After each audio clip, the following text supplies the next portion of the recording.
Susunod ka sa aking panalangin. Nunoy, susunod ka sa aking panalangin. Mananalangin tayo para mapatawad tayo ng Diyos sa ating kasalanan. At ikaw, Nonoy, ay matanggap mo ang Panginoong Jesucristo.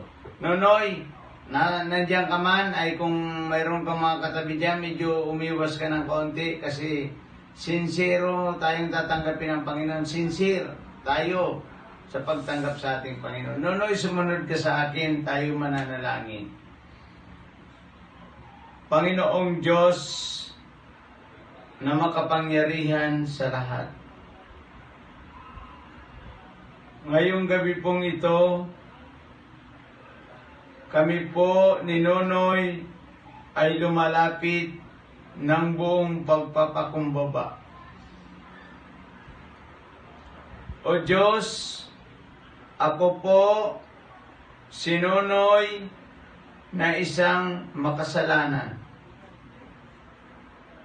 Ako po ay nagsisisi at handang tumalikod sa aking mga kasalanan.